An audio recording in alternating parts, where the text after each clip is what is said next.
Desejamos uma vez mais um excelente sábado a todos os irmãos e para darmos início ao serviço do culto desta manhã, vamos começar por ter alguns momentos de louvor e vamos começar com o hino 444, 444, face a face.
Continuidade a estes momentos de louvor, vamos cantar o hino número 439, Primeiro Quero Ver o Meu Salvador.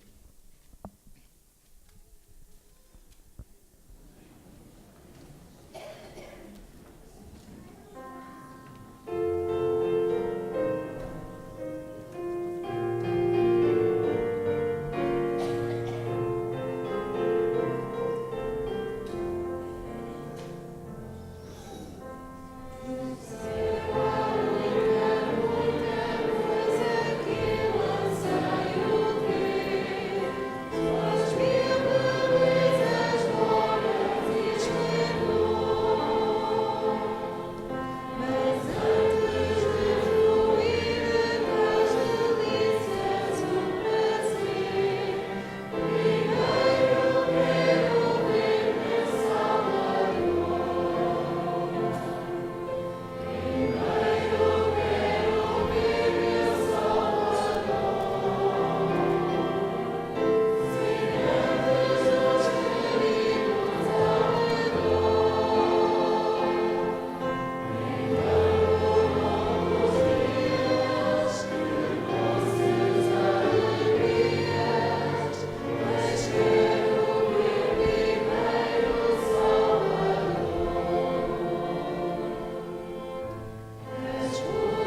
depois deste nosso desejo, vamos também dizer a Deus o quanto nós o amamos, cantando o hino de pé, e eu te amo, ó Deus.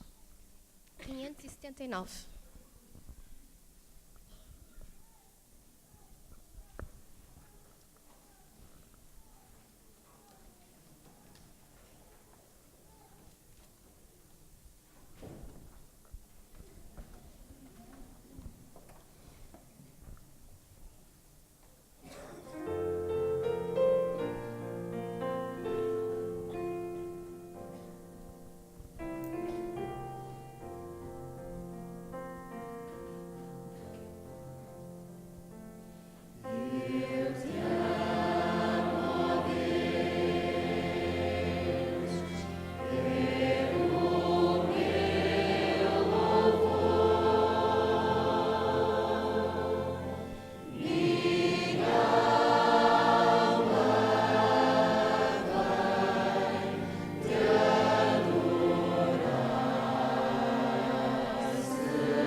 Santo Deus que estás nos céus, neste momento pedimos, Senhor, que cada coração aqui presente sinta a Tua presença no nosso meio, tal qual cantamos.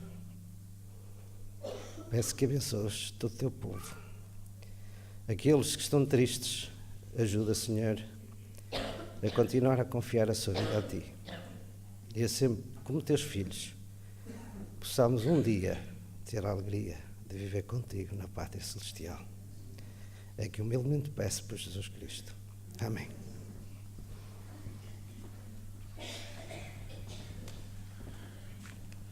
Prece ao Trino Deus. É o número 9. É o hino com que vamos continuar a louvar o Senhor. Prece ao Trino Deus. Número 9.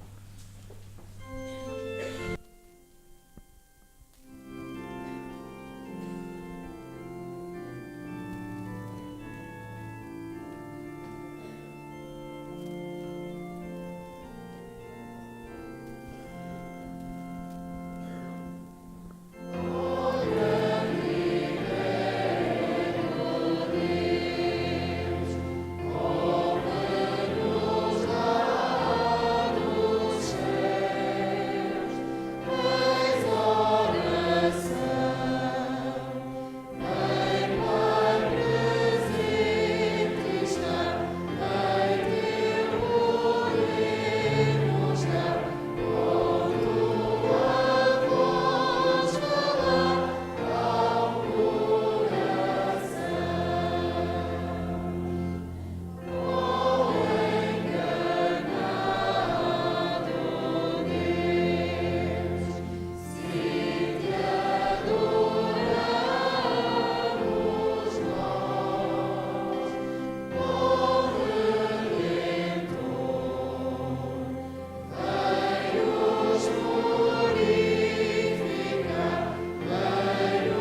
de joelhos, vamos falar com Deus.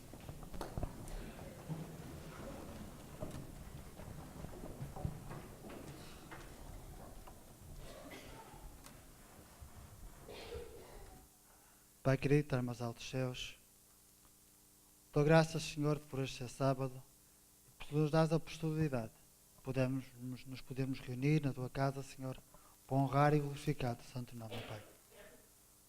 Neste momento venho suplicar, ó Pai, que o teu Santo Espírito venha estar no coração de cada um que está aqui presente, ó Pai.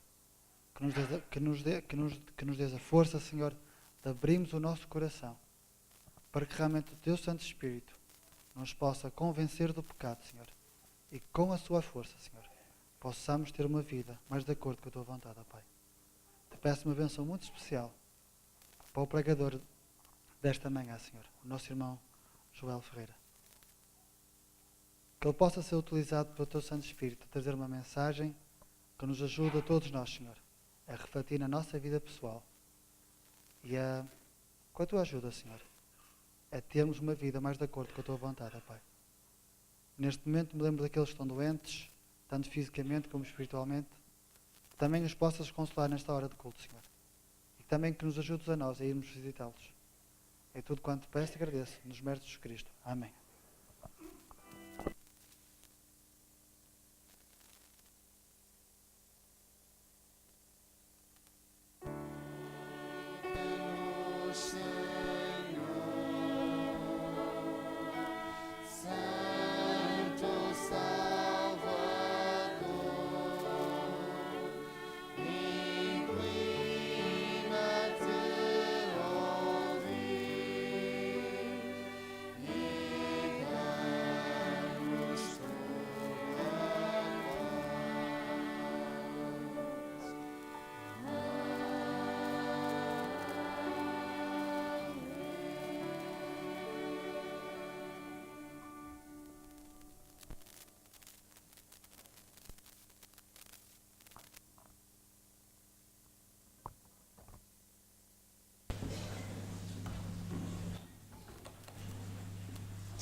De seguida vamos passar ao momento da recolha das ofertas e dos dízimos.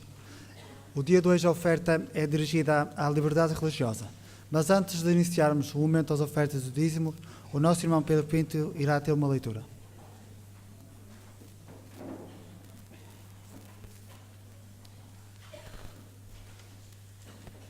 Participar na união dos esforços da Igreja Adventista nos seus diversos campos, através das nossas ofertas, é um privilégio, na medida em que é a manifestação da nossa gratidão e do nosso envolvimento com a obra de Deus. A primeira oferta especial do ano 2016 destina-se à revista anual Consciência e Liberdade, o órgão oficial da Associação Internacional para a Defesa da Liberdade Religiosa, entidade apoiada pela Igreja. Esta publicação, distribuída pela União e pelas igrejas locais, contém artigos e documentos que procuram sensibilizar personalidades e instituições da sociedade para a importância do princípio da liberdade religiosa. A Igreja Adventista é reconhecida mundialmente pelo seu papel na defesa e na promoção do direito de crer, praticar e partilhar a crença religiosa. A sua participação nesta oferta especial é uma forma abençoada por Deus de integrar este trabalho. Por si, por nós, por todas as pessoas, pelo princípio da liberdade religiosa.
Querido Pai, bom Deus, queremos nesta hora agradecer estas ofertas e dízimos e pedir que conduzas quem nos vai usar.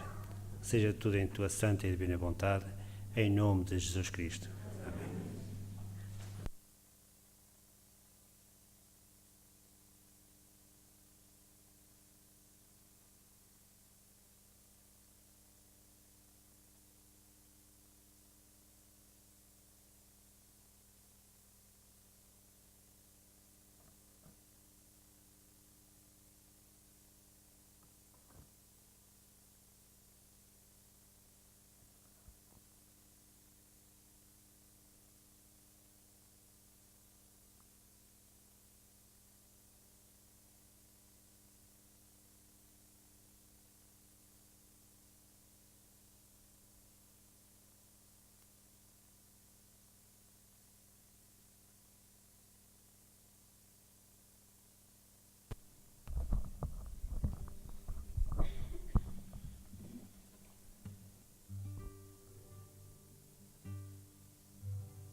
Cristo vos quer salvar, seu perdão, conforto e paz, Ele vos pode dar. Sua luz e seu amor sempre concederá. Vosso coração Jesus transformará. Cristo me amou e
Em primeiro lugar, gostaria de saudar todos os presentes e de uma forma particular aqueles que nos visitam esta manhã, assim como também aqueles que nos estarão a ver através da internet.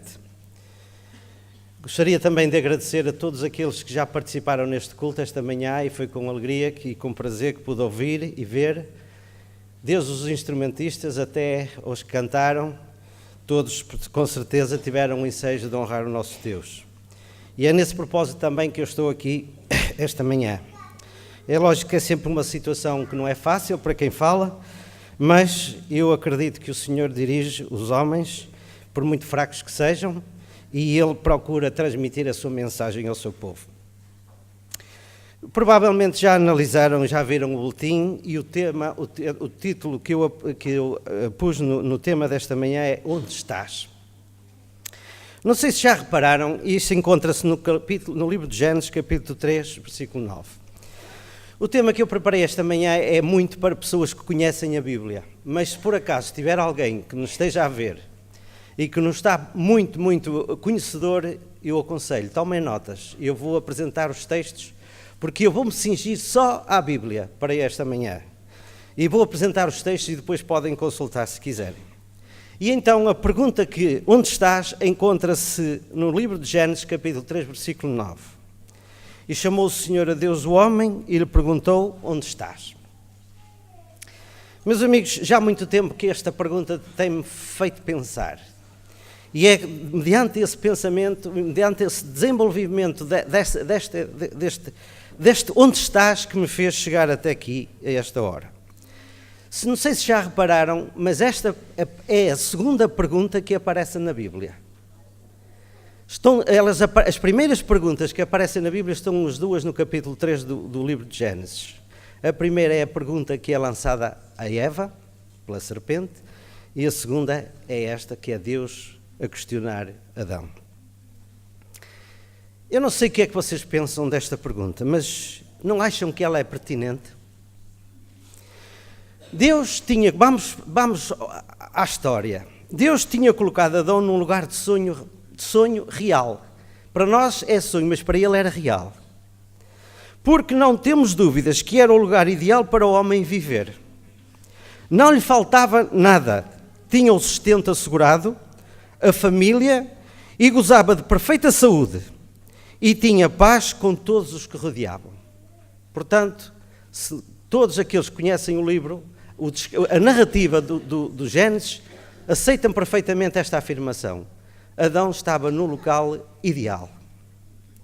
Humanamente falando, Deus veio visitar a sua criatura e inesperadamente não os encontra em casa, nem nas redondezas tampouco. Como achou estranho, resolveu procurar. E terá sido com um forte brado que disse, Adão, onde estás? Era normal que o encontro de Deus com o homem, diz o texto que era ao virar do dia. Portanto, Deus encontrava-se com o homem. E naquele dia não encontrou. Era estranho, como é que não encontrou? Deus sabe tudo, mas é estranho, porque não encontrou. E então, com forte brado, disse, onde estás, Adão? Adão ouviu e respondeu, verso 10. Permitem-me que use um pouco de imaginação para a resposta de Adão. Podem acompanhar com o versículo. E Adão terá dito isto, na nossa linguagem de hoje. Perdi tudo o que tinha. O que me tinhas dado. Por isso escondi-me, porque tenho medo. Quando acontece uma catástrofe, é frequente ouvir esta frase. Perdi tudo. Só fiquei com a roupa que tenho no corpo. Toda a gente já ouviu esta frase, infelizmente. Mas isto é comum. Quando lhe arde a casa, quando uma pessoa perde tudo, frequentemente ouve-se esta frase. Só fiquei com a roupa que tenho no corpo. Irmãos, o infortúnio de Adão, por incrível que pareça, e de Eva, foi incomparavelmente maior, porque além de perderem o Éden, que era o lugar perfeito, para o homem, perderam a vida maravilhosa que tinham. Perderam tudo ao ponto de ficarem nus. O texto diz que ele escondeu-se porque estava nu, sentiu-se nu. Reparem que o Adão nem roupa tinha no corpo. Este é só o primeiro caso em que a Bíblia apresenta, o qual nos prova que o Senhor procura o homem ou as mulheres, mesmo que eles tenham caído na maior das desgraças. Se não, vejamos. Gênesis 4:3.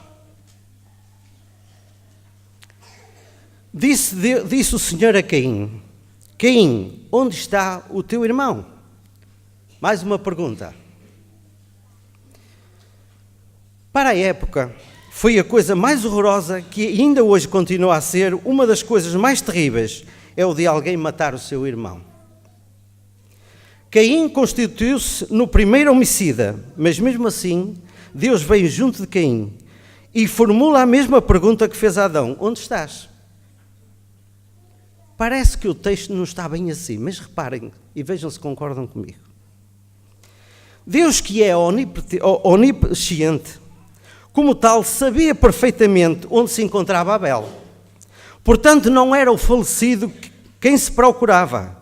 O contexto prova que Caim é que estava perdido e podia ser encontrado. Logo, era ele mesmo que o Senhor procurava e não Abel.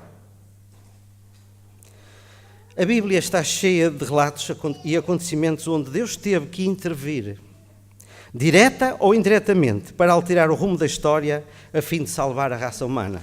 E o caso de Caim foi uma dessas situações. Deus procurou tanto Adão como Caim para dizer-lhes simplesmente o seguinte: vocês onde estão, não estão bem. É a realidade. Adão não estava bem. E Deus veio ao encontro dele dizer-lhe: Adão, tu onde estás, não estás bem. O Caim também: Caim, tu onde estás, não estás bem. Vamos ver outros exemplos. Gênesis 6:13. Agora vamos falar de outro personagem que é Noé.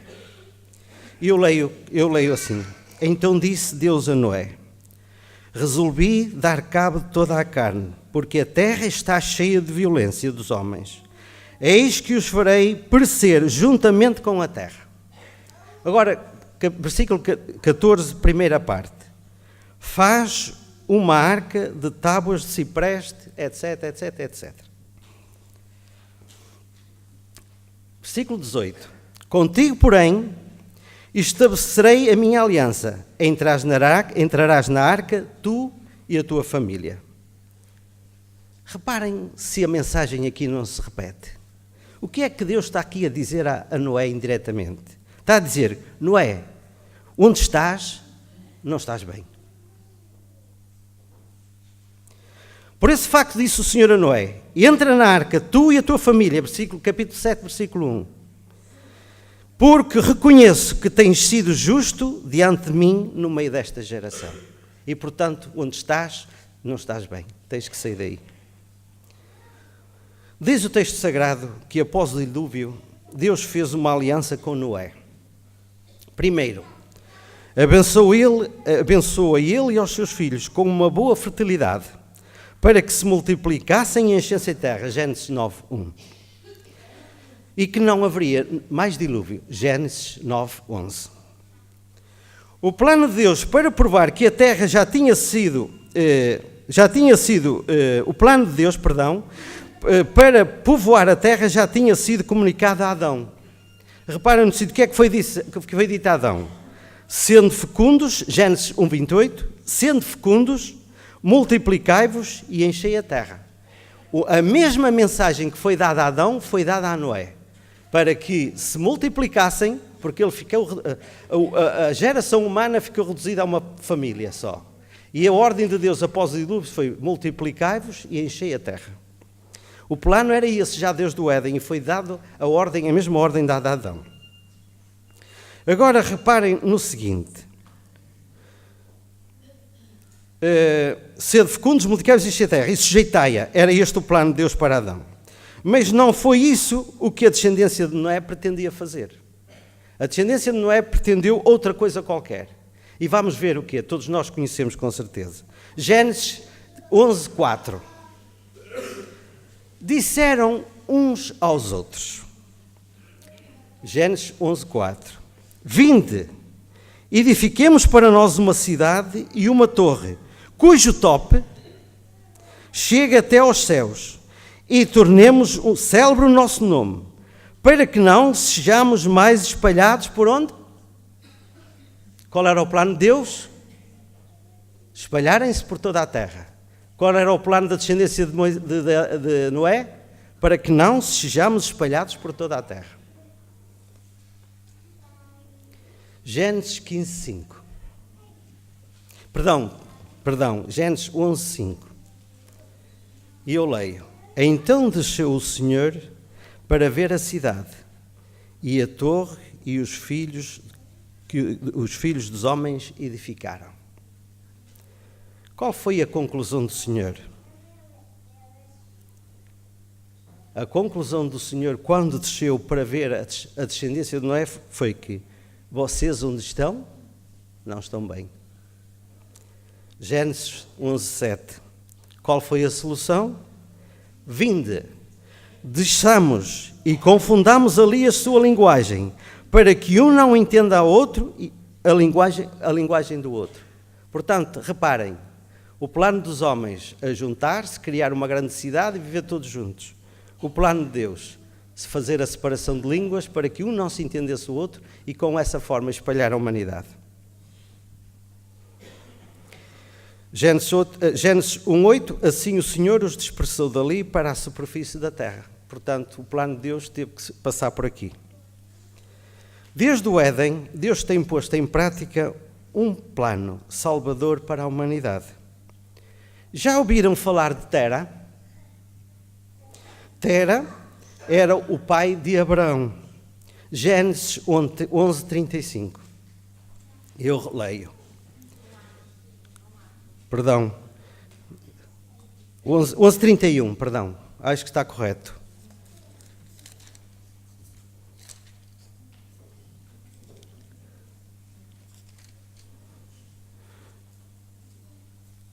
Pronto, mas eu leio o texto e vocês facilmente. Mas rapidamente encontram. Ok. Então, 11:31, exatamente. Não foi isso que eu disse? Peço perdão. Tomou Tera a Abraão, seu filho, e a Ló, filho de Arã, seu neto, e a Sarai, sua nora, mulher de Abraão, e saiu com eles de Ur dos Caldeus para ir à terra de Canaã, e foram até Arã, onde ficaram. Este Ur dos Caldeus ainda não era dos Caldeus, veio a ser mais tarde dos Caldeus, porque os Caldeus ainda não existiam. Agora reparem no seguinte, há aqui uma terra que aparece aqui pela primeira vez, que é a terra de Canaã. Qual era o destino de Tera? Canaã. Onde ficou Tera? Em Arã. Arã fica a cerca de 965 km de Ur dos Caldeus e a 644 km de Canaã. Aplicando uma forma geométrica, digamos que Tera começou por desenhar um ao contrário. Começou pela base, portanto, começou de baixo, foi até lá acima, mas nunca terminou o seu percurso, que era chegar a Canaã. Ficou lá em cima. Alguma vez viram isto acontecer na vida espiritual? Alguém que à partida estava seguro de que o seu destino era Canaã celestial, mas tal como Tera, foram longe demais, acabando por morrer em Arã, sem alcançar o seu plano que desejavam, que era chegar a Canaã. Não sei porque é que Tera ficou pelo caminho. Não sei tampouco se foi porque desistiu, mas uma coisa sei, é que mesmo que alguém desista pelo caminho, Deus não desiste. E a prova é que, como Tera não alcançou Canaã, Deus chamou o seu filho Abraão para realizar o objetivo. E agora vamos para a promessa feita a Abraão. Gênesis 12:1. Ora disse o Senhor a Abraão: sai da tua terra, da tua parentela, da casa do teu pai e vai para a terra que te mostrarei. Vou fazer aqui um parênteses para vos dizer o seguinte. Ur, pelo que pude analisar, pelo que pude pesquisar, então, no tempo de Tera, já era uma cidade enorme. Construções que parece que não ficam mal ao lado dos nossos dias. Era uma cidade muito bem construída e muito grandemente desenvolvida. Tera foi, pelo que nós podemos ver, a civilização de Tera era muito pequena. Tera era o nome do irmão dado, do irmão de Abraão. Provavelmente foi dado, Arã era o nome do irmão de Abraão. Portanto, teria sido o seu pai que pôs mesmo o nome a essa terra, Arã. A realidade é que Abraão saiu da grande civilização. Provavelmente achou Deus que ele que não estava bem naquele meio. Provavelmente a corrupção seria enorme. E então ele foi até Arã. Arã seria um meio mais pequeno, provavelmente mais puro. Mas não era esse o plano de Deus. O plano de Deus é que ele chegasse a Canaã. E então, como não foi possível com Tera, Deus chama Abraão. Mais uma vez, Deus intervém na humanidade. Por que não aplicar a mesma frase a Abraão? Abraão, onde estava, não estava bem. Porque por isso é que Deus o chamou, sai da tua terra, sai da tua parentela, para a terra que eu te vou mostrar. Qual foi o plano de Deus no Éden? Encher a terra. Qual foi o plano de Deus no pós-dilúvio? Encher a terra. Qual foi o plano de Deus para Abraão? Gênesis 12, 3, última parte. Em ti serão benditas todas as nações da terra. O que é que nós encontramos aqui? O plano de Deus. O plano de Deus de quê? Com a descendência de Abraão, espalhar-se por toda a terra. Porque ele está aqui a falar de todas as nações da terra. Na promessa a Abraão, mais uma vez, é visível o plano de Deus de encher a terra de famílias abençoadas e santificadas. E o que dizer de Ló? Lembram-se de Ló, que era sobrinho de Abraão. Diz o texto sagrado, vamos ler, Gênesis 19, 16.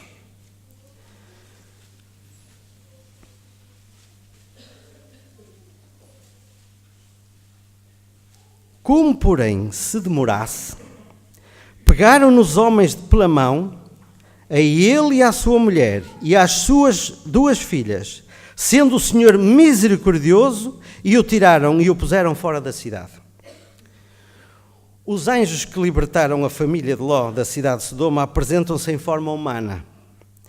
Portanto, podemos facilmente imaginar a cena ao retirá-los da cidade. Um dos anjos, um dos homens, entre aspas, pega uma mão de Ló, outra mão da mulher de Ló e arrasta-os para fora. Porque diz os textos que pegaram-lhes pela mão e os tiraram da cidade. O outro anjo pega nas suas 2 filhas. Foi assim que Deus os tirou da cidade para os salvar. Porque sabemos que a cidade ia ser destruída e a morte seria certa. E eles ficariam lá. Agora imaginem, vejam se esta questão não se aplica aqui. Ló, onde estás? Não estás bem. A mesma frase. Deus achou que Ló não estava bem e então teve que o tirar de Sodoma e Gomorra. Deus está atento, vê tanto o perigo como a aflição do seu povo e ouve o seu clamor. Quando o povo de Israel estava cativo no Egito, o Senhor viu que os cobradores egípcios cobravam ao povo e o sofrimento que lhes provocaram. Por isso, Êxodo 3:8, disse Deus a Moisés, desci. Reparem nesta palavra que ela aparece muitas vezes. Quando a Torre de Babel, o que é que Deus fez? Desceu para ver. E agora diz o Senhor, desci a fim de livrá-los das mãos do Egito. Como o Senhor estava atento, verificou que Israel, onde estava, não estava bem. E decidiu levá-los para onde? Para Canaã. E com Davi, como é que foi? Quando o Senhor viu que o rei enverdou por um caminho tenebroso, mandou o profeta Natã, o qual levou Davi a sentenciar a sua própria condenação. 2 Samuel 12:5. Então o furor de Davi se encheu sobremaneira, contra aquele homem e disse a Natã: tão certo como vive o Senhor, o homem que fez isso deve ser morto. Toda a gente conhece esta afirmação. A palavra de rei. Se alguém me está a ouvir que não conhece bem a história, deve lê-la. Encontra-se no livro de 2 Samuel, a partir do capítulo 11. Porque aqui também Deus, indiretamente, faz a mesma pergunta a Davi e diz: Davi, onde estás? Davi estava mesmo muito mal e Deus veio procurá-lo e pergunta-lhe: onde é que estás, Davi? Subentende-se que o Senhor usou o profeta Natã para dizer a Davi: Davi, onde estás? Não estás bem. Irmãos, imaginem por um pouco os desígnios de Deus fossem como os dos homens. Imaginem que Deus atuava como os homens. Como é que terminaria a história de Davi? Podíamos falar de Salomão, podíamos falar de tantos reis de Israel, histórias em que os profetas, por indicação divina, aconselhavam a mudança de vida, mas porque não foram ouvidos, caíram no cativeiro. Não obstante, o Senhor profetizou a libertação, e quão preciosa foram para essas promessas para Daniel, para Jeremias, para Oseias, para tantos outros profetas. Leiamos Oseias 11:9. Oseias é daqueles últimos profetas que viveu o tempo em que iam ser libertos do Império Babilónio. Oseias 11:9. É o Senhor que fala através deste profeta. E é importante nós refletirmos sobre este texto nesta hora. 11:9. Não executarei o furor da minha ira. Não tornarei para destruir Efraim, que é o povo de Deus, porque eu sou Deus e não homem. O santo no meio de ti, não voltarei em ira. Vamos continuar a avançar na história. Lembram-se de Nínive? A narrativa do livro de Jonas apresenta como o paradigma do pecado. Portanto, Nínive era o paradigma do pecado. Aos olhos de Deus, a maldade que ali cresceu tinha como resultado a destruição iminente. Agora reparem num pormenor interessante. Em último recurso, porque foi o último recurso, Deus enviou o profeta. E reparem, mesmo que seja fraco o recurso, que era o profeta Jonas, Deus não desistiu. O resultado é que Deus, através do seu Santo Espírito, converteu tanto a cidade como o profeta. Deus teve compaixão de uma cidade onde havia 120.000 pessoas que não sabiam discernir espiritualmente qual era a sua mão direita e a sua mão esquerda. O livro de Jonas prova que o Senhor olha para o mundo e vê pessoas que, mesmo que deixam mais baixo na sua condição, ainda podem ser recuperadas. A mensagem de Deus aos ninivitas pelo profeta Jonas foi nada mais, nada menos do que lhes dizer: vocês onde estão, não estão bem. E por isso é que Deus teve que intervir. Será que o Deus do Antigo Testamento é o mesmo do Novo Testamento? Vamos para João Batista. João Batista quem foi? Foi o precursor de Jesus. Começou o seu ministério com um discurso que dizia: onde estás, não estás bem. Qual era a sua palavra-chave? Mateus 3:2. Alguém quer dizer? Arrependei-vos. A palavra-chave de João Batista é arrependei-vos, porque está próximo o reino dos céus. E Jesus dedicou a sua vida toda para salvar a nação de Israel. Será que também precisou dizer à nação judaica: não estáis bem? Vamos ver se disse ou não. Mateus 23:37.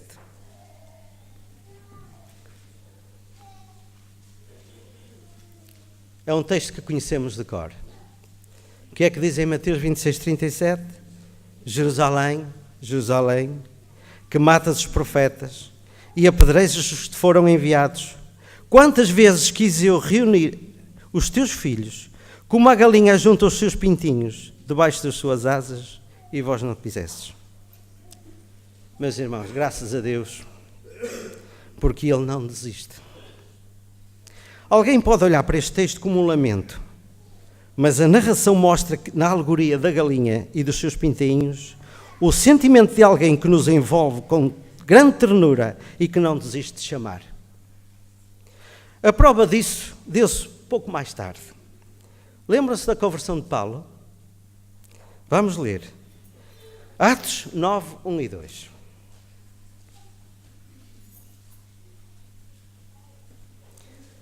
Diz o texto sagrado. Reparem bem no contexto da história. 9, 1 e 2. Saulo, respirando ainda ameaças e morte contra os discípulos do Senhor, e eu abro aqui umas aspas, e que o diga Estevão, dirigiu-se ao sumo sacerdote e pediu-lhe cartas para as sinagogas de Damasco, a fim de que, caso achasse algum que era do caminho, homem ou mulher, os levasse preso para Jerusalém. Este era o plano de Saulo, no seu vigor espiritual, na sua forma de estar para servir o Senhor. O destino de Saulo qual era? Era Damasco, realmente. Mas no verso 13 o que é que diz lá? Ao aproximar-se de Damasco, subitamente um forte clarão o faz cair por terra e ouve-se uma voz. Irmãos, eu não quero desvirtuar o texto, mas permitam-me, porque até as crianças sabem qual foi a resposta, qual foi o que Deus disse a Saulo. Permitam-me que eu possa trabalhar de outra maneira esta hora e este momento. Vejam lá se esta frase não se enquadra perfeitamente no tema desta manhã. Saulo, Saulo, onde estás? Não estás bem. Alguma criança quer dizer o que é que o Senhor disse a Saulo? Algum menino ou menina quer dizer? Saulo, Saulo, porque? Exatamente, toda a gente sabe. Saulo, Saulo, onde estás? Não estás bem. Atos 9:5. E ele perguntou, quem és tu, Senhor? E a resposta foi, eu sou Jesus a quem tu persegues. Já repararam? Por incrível que pareça, este tema é transversal em toda a Bíblia e não terminou com a morte do apóstolo João, aquele que escreveu o Apocalipse. Ela é extensível a toda a humanidade.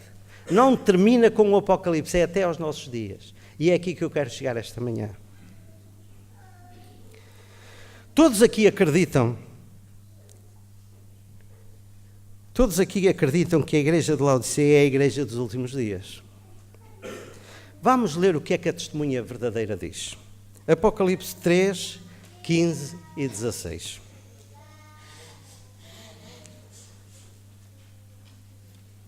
Todos nós conhecemos este texto de cor. O que é que diz lá?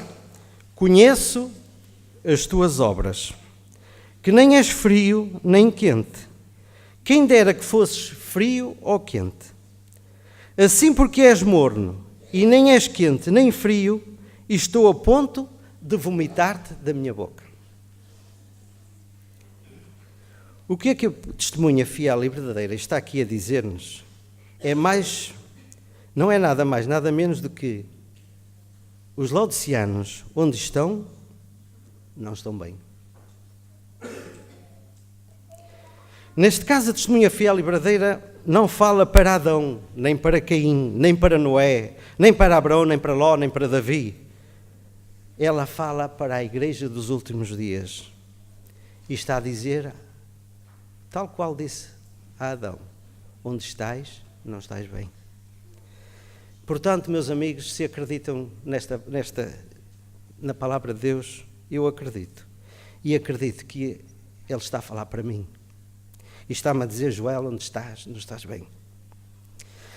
A maior dificuldade da testemunha fiel e verdadeira é que nós nos sentimos, verso 17, o que é que nos sentimos? Ricos e abastados e não precisamos de coisa alguma. Por que razão não nos apercebemos que somos infelizes, miseráveis, pobres, cegos e nus. Adão viu que estava nu e escondeu-se do Senhor.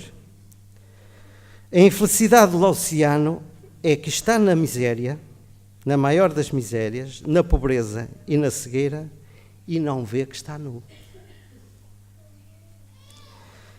Minha irmã e meu irmão, mesmo que já tenhas estado muito próximo do paraíso e agora te sintas nu, tal como Adão, quando perdeu o Éden, o Senhor ainda procura, com o mesmo fervor que procurou os nossos primeiros pais, para vestir a tua nudez com vestiduras brancas. E é este o apelo que eu quero fazer esta manhã. E a recomendação que o Senhor nos faz está no versículo 19. O que é que o Senhor recomenda? Que sejas zeloso e que te arrependas. É isto que o Senhor espera de cada um de nós. Zeloso em quê? Que sejas zeloso na palavra do Senhor. Que olhes para ela com muita seriedade. Que a ponhas na prática na tua vida. E que te arrependas do mal. Eu acho que ninguém fica de fora, meus amigos. E aqueles que se considerem que estão de fora, cuidem-se, porque podem estar cegos e não reparem que estão nus. Felizmente que Adão reparou que estava nu. E Deus o ajudou. Se nós não repararmos que estamos nus, estamos muito mal. Porque não precisamos de ajuda, somos ricos. Portanto, a recomendação é esta. Ser zeloso e arrepende.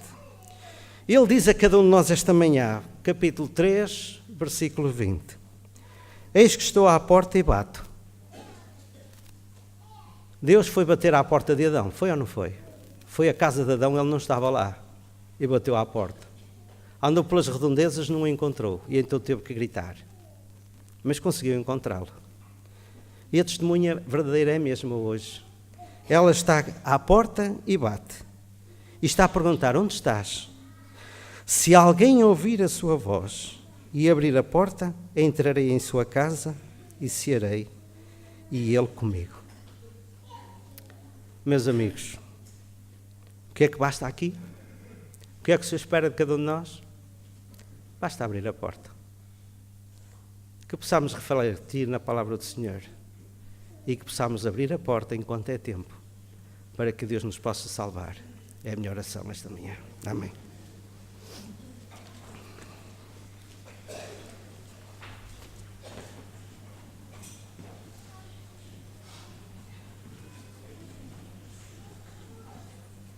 Vamos finalizar os trabalhos na Casa do Senhor esta manhã cantando o hino 394. De ti careço, ó Deus.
Senhor, amantíssimo Pai, acabamos de cantar, cada um por si, dizendo que carecemos de Ti, Senhor.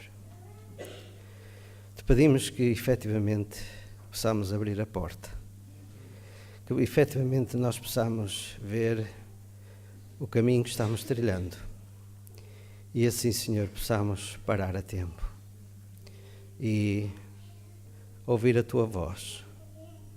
E se o Senhor me disser esta manhã, Joel, onde estás, não estás bem? Ajuda-me, Senhor, a arrepiar caminho. Ajuda-me, Senhor, a viver mais perto de Ti. E ajuda-nos, Senhor, a estar empenhado em honrar o Teu santo nome, onde quer que esteja. Peço esta bênção para todos os meus irmãos presentes. Pedimos, Senhor, que cada um de nós possa ver exatamente onde está e que o Teu Santo Espírito possa atuar, porque nós sabemos que por nossas forças continuaremos a errar. Ajuda-nos, Senhor, a refletir e, acima de tudo, Senhor, mesmo que caiamos, possamos, com a Tua mão, tal qual fez o Teu anjo, a Ló e a sua família, se tiver que nos arrastar, Senhor, te imploro que nos arrastes e que nos salves. É a minha oração.